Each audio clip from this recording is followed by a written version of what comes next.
3.5 years ago, when they were urging us to go in, oh, what a campaign it was. You've got to get in to get on, was the slogan of that day. £5 or £6 a week better off for Britain if we can only get into the common market. All the goodies were spread out, and Donald Stokes of Leyland buying one-page advertisements saying, all we need is a great domestic market of 250 million, and we will sweep Europe.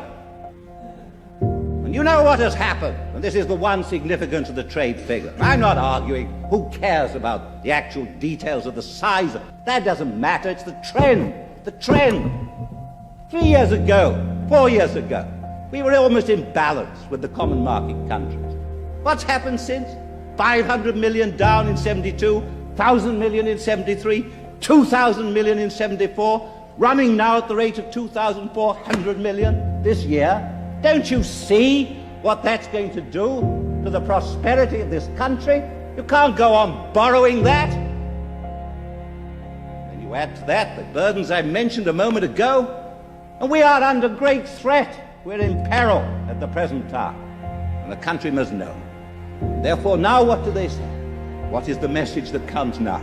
No longer to tell the British people about the goodies that lie there. No longer that. That won't wash, will it? Because the evidence will no longer support it.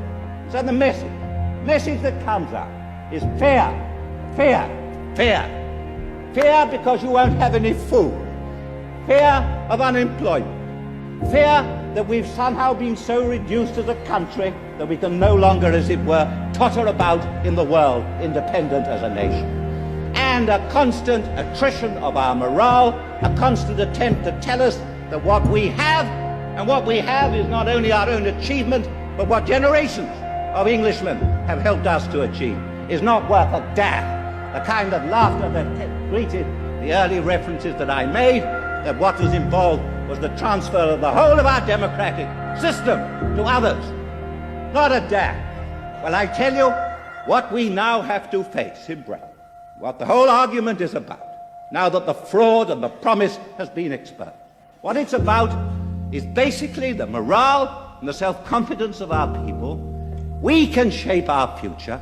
We are 55 million people. If you look around the world today, I listened to Gough Whitlam and his 14 million Australians, and he trades heavily with Japan. I'm very fond of the Australians.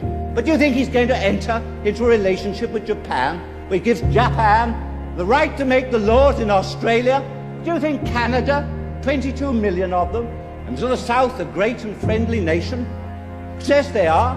But do you think Canada is going to allow its laws to be written by the 200 million people in some union in America?